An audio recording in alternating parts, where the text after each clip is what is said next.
శేఖర్ భాష గారు అసలు అంటే మీకు సంబంధం లేదు, మీరు ఇన్ఫ్లుయెన్సర్ కాదు అంటే బెట్టింగ్ యాప్స్ సంబంధించి, కానీ ఇప్పుడు మీరు 2-3 రోజుల నుంచి మీ పేరు కూడా ప్రముఖంగా వినిపిస్తోంది.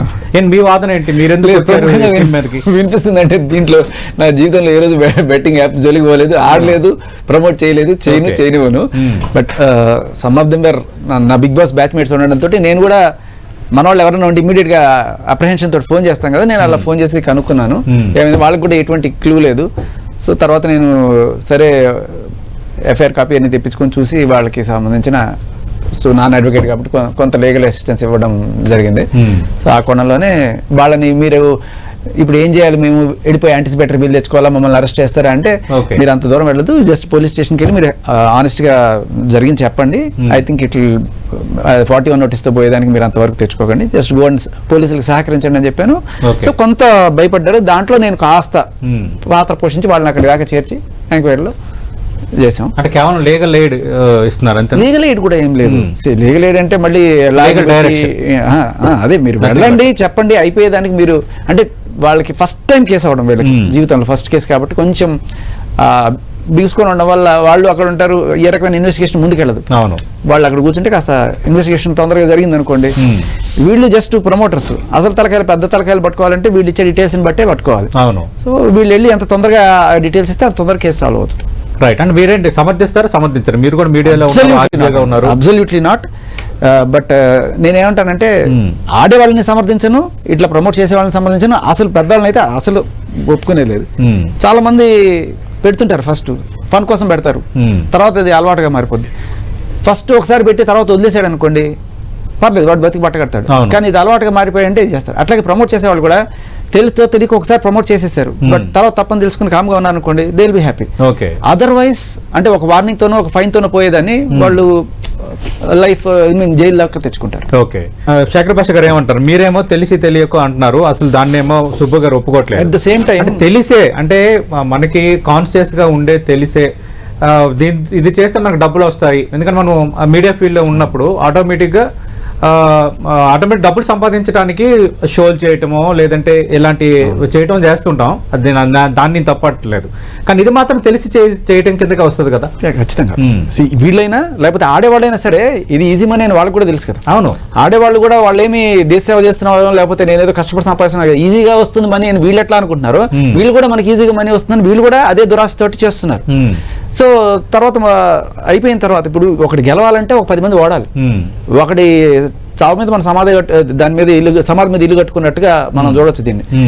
వీళ్ళైనా ఇద్దరు చేసే తప్పే, ఈ ఆడేవాళ్ళు తప్పే, అలాగే ప్రమోట్ చేసే వాళ్ళు తప్పే. కానీ సార్కి నేను సబ్మిట్ చేసుకునేది ఏంటంటే, నేను గ్రౌండ్ లెవెల్లో చూస్తున్నాను కాబట్టి దీంట్లో మీరు 2 రకాల మనుషులు ఉంటారు.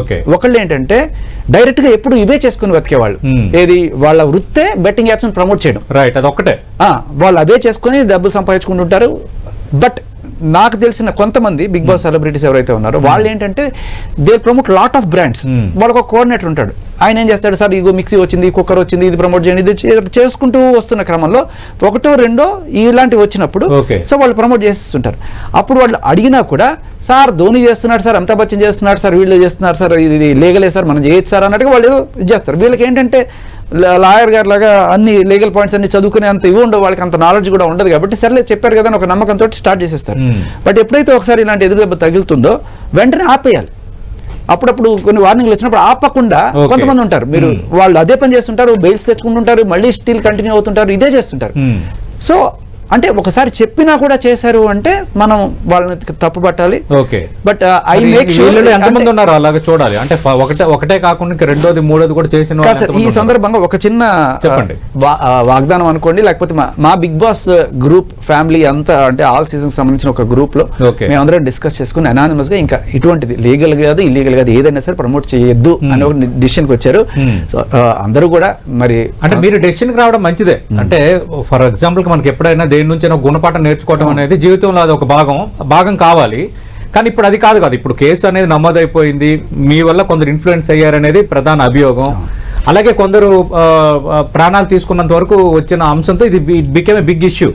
శేఖర్ గారు మాట్లాడు. ఇప్పుడు లీగల్ గా చేసినా ఏం చేసినా బెట్టింగ్ అనేది కొంతమంది దగ్గర నుంచి తీసుకొని కొంతమందికి ఇస్తారు, ఈ కొంతమంది నష్టపోతారు. సో లీగల్ గా చేసి చచ్చిపోతే ఓకేనా? ఇదే నా క్వశ్చన్. ఓకే. అండ్ ఇంకొకటి ఏంటంటే ఈ లీగలా ఇల్లీగలా అనే దాని గురించి నేను స్టడీ చేశాను. అద్భుతమైన విషయం ఏంటంటే మన తెలంగాణ ఆంధ్రాల్లో ఏది లీగల్ కాదు. ఈవెన్ డ్రీమ్ 11 కావచ్చు, లేకపోతే ఇంకేదైనా కావచ్చు, ఏది లీగల్ కాదనే విషయం మనం మీడియా ముఖంగా అందరికీ చెప్పాల్సిన విషయం. నేను అదే చూసాను. వాట్ బెట్టింగ్ యాప్స్ ఆర్, మీరు నేనేం చెప్పక్కర్లా, మీరు జస్ట్ గూగుల్లో మీ ఫోన్ ఓపెన్ చేసి what betting apps are legal in Telangana అని కొట్టండి. Betting apps is legal. Telangana Andhra మాత్రమే. నో సార్, ఈ 2 స్టేట్స్ మాత్రమే. మిగతా స్టేట్స్ లో కొన్ని ఆడుకోవచ్చు. తెలంగాణ, ఆంధ్ర, కొన్ని అస్సాం ఇట్లాంటి వాటిలో గట్టిగా పెట్టారు. సో ఇది ఇందు మూలంగా అందరికీ చెప్పొచ్చేది ఏంటంటే అసలు ఏ బెట్టింగ్ యాప్ లీగల్ కాదు, కాబట్టి మీరు ఎవ్వరు ప్రోత్సహించద్దు, ఆడద్దు. అంతే. రైట్. దగ్గుపాటి ఉన్నారు, ప్రకాష్ రాజు, విజయ్ దేవరకొండ, నిధి అగర్వాల్, అంటే ఇప్పుడు చాలా బిగ్ ఫేసెస్ వచ్చాయి. అవును. అయితే మీకే ఒక క్వశ్చన్ చెప్పండి. ఇప్పుడు డ్రంక్ అండ్ డ్రైవ్ కావచ్చు, అంటే కొన్ని చూస్తుంటాం మనం. ఫస్ట్ టైం అయితే ఫైన్ వేసి చేయడము, సెకండ్ టైం అయితే వాళ్ళకి రిపీట్ అఫెండర్ కింద వాళ్ళకి శిక్ష ఎక్కువగా ఉండడం ఇది చూస్తుంటాము. దీంట్లో కూడా నేను ఆ సెక్షన్ 318 చూసినప్పుడు నేను చూస్తుంటే నాకు ఏంటంటే 3 years up to 3 years or fine or both అని చెప్పన్నారు. సో ఇది జడ్జి గారి డిస్క్రిప్షన్ లో. ఒకవేళ నేను అనేది ఏంటంటే ఫైన్ కూడా పడచ్చు, లేకపోతే వార్నింగ్ ఇవ్వచ్చు, రెండు కూడా చేయొచ్చు. సో ఫైన్ అనేది ఫస్ట్ టైం వాళ్ళకి ఇచ్చే అవకాశం ఏమైనా ఉందా?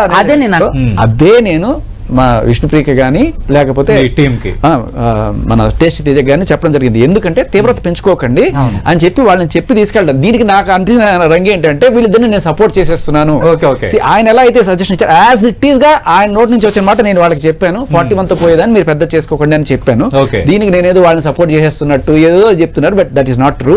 అండ్ నేను ఇంకొక సజెషన్ చేయాలనుకుంటున్నాను సార్. ఇప్పుడు వీళ్ళకి ఏదో ఫైన్ వేస్తారు, ఇంకోటి ఏదో వేస్తారు. 3 సంవత్సరాలు imprisonment with fine or without fine. Without fine కాదు, ఎయిదర్ ఫైన్ ఆర్ శిక్ష ఆర్ బోత్ ఏదైనా ఉండొచ్చు. అండ్ ఇంకొకటి 112 అనేది పెట్టి కేసుకి పెట్టే సెక్షన్ అనుకుంటా. సో ఇది పక్కన పెడితే కొన్ని ఎలా ఉన్నాయంటే సార్ వేగ్ గా ఉన్నాయి కంప్లైంట్లు.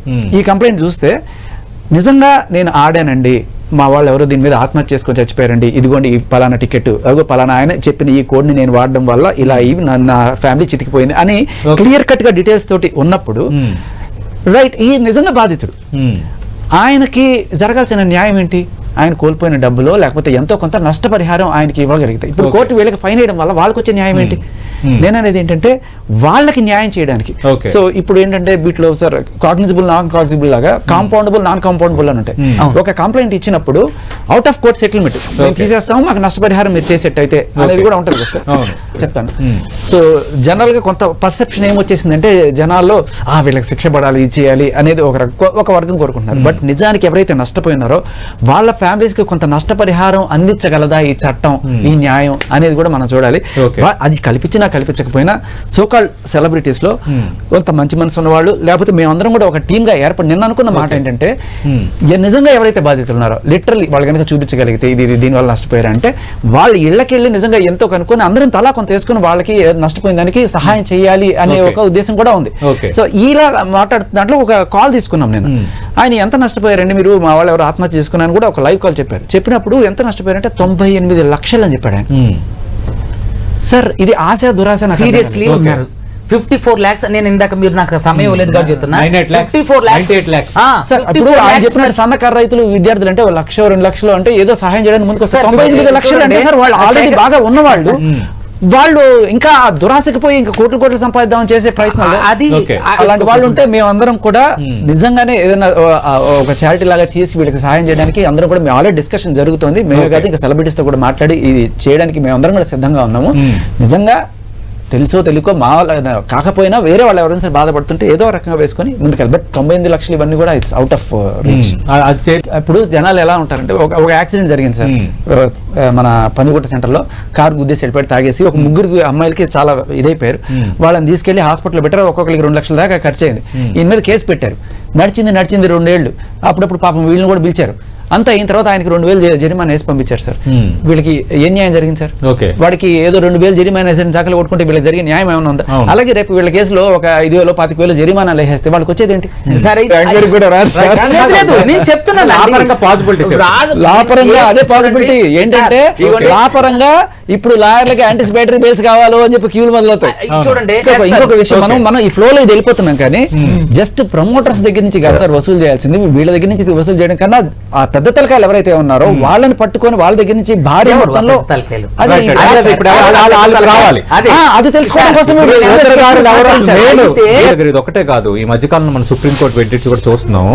అంటే ఇప్పుడు రియల్ ఎస్టేట్ వెంచర్స్ కానీ మిగతా వాటికి యాడ్స్ ఇచ్చేటప్పుడు రేపొద్దున్న వాళ్ళు బిచాన ఎత్తేసిన లేదంటే ఏదైనా ఒక ప్రోడక్ట్ సంబంధించి వాళ్ళు ఇచ్చిన హామీకి ఫుల్ఫిల్ చేసే దిశగా ఆ ప్రోడక్ట్ లేకపోయినా ఎవరైతే ఇన్ఫ్లుయెన్స్ చేస్తున్నారో నాట్ ఐదర్ అడ్వర్టైజ్మెంట్ చేస్తున్నారో వాళ్ళే బాధ్యులు అవుతారని ఎందుకు సార్ మనం పడింది ఒక case, red bull gives you wings అంటే నాకు ఎక్కడ నేను తాగాను నాకు రెక్కలు రాలేదని ఒకటి కేసేసాడు. ఓకే అంటే మరి ఇప్పుడు ఏం చేయబోతున్నారు? మరి ఇప్పుడు ఇన్ఫ్లుయెన్సర్స్ ఇదొక అనుభవం అదొక అనుభవం, ఇప్పుడు ఏం చేయబోతున్నారు మరి?